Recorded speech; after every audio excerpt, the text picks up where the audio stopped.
Welcome friends, star রান্নাঘর থেকে সোমা বলছি। আশা করি বন্ধুরা তোমরা সবাই ভালো আছো। আজকে নিয়ে এসেছি হচ্ছে চিকেন কষা। দেখতে থাকো তোমরা এইভাবে চিকেন কষা কোনো সময় করেছো কি না। এটা কিন্তু দারুণ হয়েছিল, একটা নতুন রেসিপি। দেখতে থাকো, অনেকভাবেই করা যায়, আজকে একটু অন্যরকম করেছি। নিয়েছি চিকেন, আলু, আর তার সাথে নিয়েছি পেঁয়াজ, কাঁচা লঙ্কা, আদা, রসুন আর টমেটো। নিয়েছি হচ্ছে ফোড়নের জন্য নিয়েছি দারচিনি, শুকনো লঙ্কা আর হচ্ছে তেজপাতা, গোটা জিরে, এলাচ। ফোড়নটা দেওয়ার পরে কিন্তু আমি আলুগুলোকে ছেড়ে দিলাম, কারণ আলুগুলোকে একটু লাল করে আমি নাড়াচাড়া করে ভেজে নেব ঢেকে ঢেকে। তার ফলে কী হবে, আলুগুলো বেশ ভালো মতো কিন্তু বয়েলও হয়ে যাবে। তারপরে দিয়ে দিলাম হচ্ছে চিকেনগুলো। চিকেন, আলু সব একসাথে কিন্তু ভালো করে ভেজে নিচ্ছি। আলুগুলো যেহেতু একটু বড় বড় নিয়েছি, সেই জন্য আমি প্রথমেই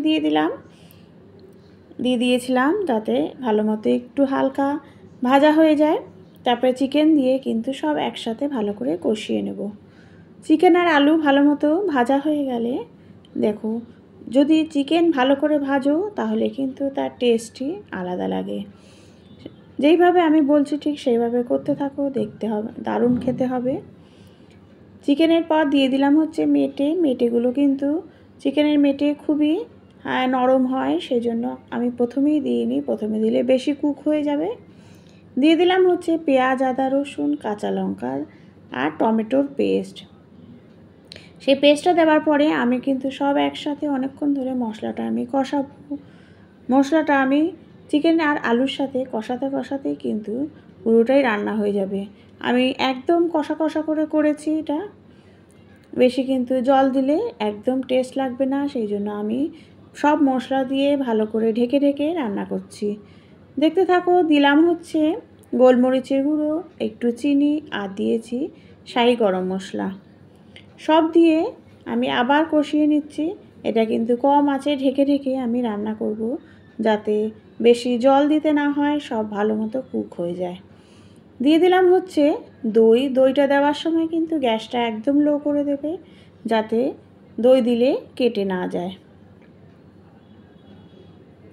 তারপরে সব একসাথে কষিয়ে নিয়ে স্লাইট জল দিলাম, যাতে একদম ড্রাই হয়ে গেছিলো, সেই জন্য স্লাইট জল দিলাম। দেখতেই পারলে কতটুকু জল দিলাম। দিয়ে আবার ঢেকে রাখবো।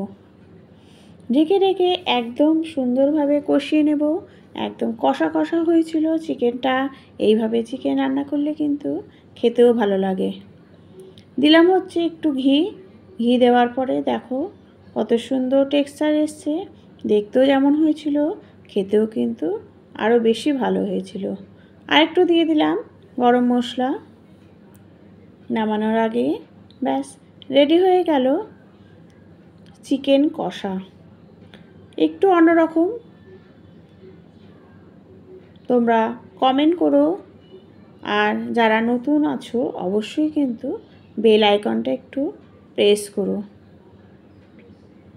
আর এই চিকেন কিন্তু সব কিছুর সাথেই জমে যাবে, লুচি, পরোটা, ভাত যা দিয়েই খাও না কেন। তোমরা করে আমাকে কমেন্ট করো। Thank you.